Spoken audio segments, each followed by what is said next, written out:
আজকের এই ভিডিওতে আমরা জানব আচার্য জগদীশচন্দ্র বসুর কিছু অমূল্য বাণী।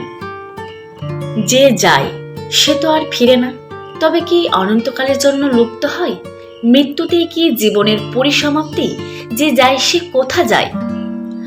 বিজ্ঞানের প্রকৃষ্ট উদ্দেশ্যে মানুষের দুর্বলতা লাঘব করা, দৈন্য এবং অভাব আসিয়া জীবনকে মৃত্যুপথে লইয়া যাইতেছে।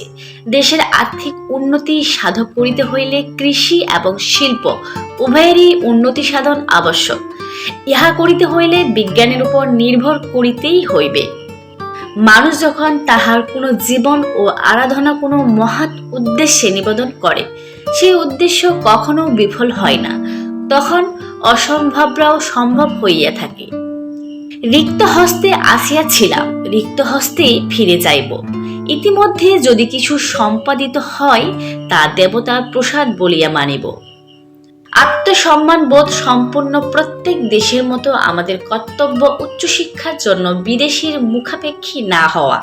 আমার যখন শিক্ষারম্ভ হয়, সৌভাগ্যক্রমে আমার পিতা আমাকে কোনো ইংরেজি বিদ্যালয়ে না পাঠাইয়া বাংলা পাঠশালায় পাঠাইয়াছিলেন। তথায় কৃষক পুত্ররা ছিল আমার সহপাঠী। তাহাদের নিকট হইতে আমি শ্রমের প্রতি প্রকৃত মর্যাদা উপলব্ধি করতে পারিয়াছিলাম। যদি কেউ কোনো বৃহৎ কার্যে জীবন উৎসর্গ করতে উন্মুখ হয়, তিনি যেন ফলাফলে নিরপেক্ষ হইয়া থাকেন। যদি অসীম ধৈর্য থাকে, কেবল তাহা হইলে বিশ্বাস নয়নে কোনোদিন দেখিতে পাইবেন। বারংবার পরাজিত হইয়া যে পরামুখ হয় না, সেই একদিন বিজয়ী হইবে। কাপুরুষরাই সর্বদা আশাহীন।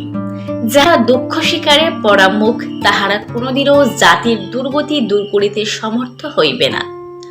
শিক্ষা ও অন্যান্য প্রয়োজনের উপর আমাদের কর্তব্য বিদেশের উপর নির্ভর না করা। মানুষের অঙ্গভঙ্গি হইতে তাহার ভিতরের অবস্থা বুঝিতে পারা যায়। সকালবেলা তাহারে যে আকৃতি থাকে, দিনের শেষে সারাদিনের ক্লান্তি হেতু তাহা পরিবর্তিত হইতেছে।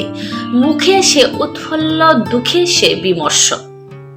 আমাদের অনেক অসুবিধা আছে, অনেক প্রতিবন্ধক আছে সত্য, কিন্তু পরের ঐশ্বর্য ঈর্ষা করিয়া কি লাভ? অবসাদ ঘুচাও, দুর্বলতা পরিত্যাগ করো। মনে করো, আমরা যে অবস্থাতেই পড়ি না কেন, সেই আমাদের প্রকৃষ্ট অবস্থা। ভারতেই আমাদের জন্মভূমি, এখানেই আমাদের কর্তব্য সমাধা করিতে হইবে। ছেলের মুখ দেখিয়া মা বুঝতে পারেন ছেলে কি চায়। অনেক সময় কথারও আবশ্যক হয় না, ভালোবাসিয়া দেখিলেই অনেক গুণ দেখিতে পাওয়া যায়, অনেক কথা শুনিতে পাওয়া যায়। ভারতবাসী কোনো কাজে অগ্রণী হতে অক্ষম, এই কলঙ্ক ভারতীয়গণকে আচ্ছন্ন করিয়া রাখিয়াছে।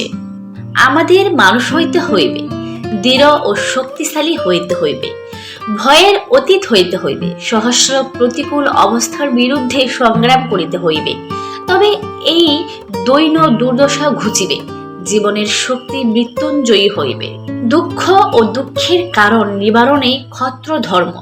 প্রত্যেকে ক্ষত্রিয় হও। পৃথিবী মানুষের দুঃখের রণক্ষেত্র, সে দুঃখের অংশ কে লইবে?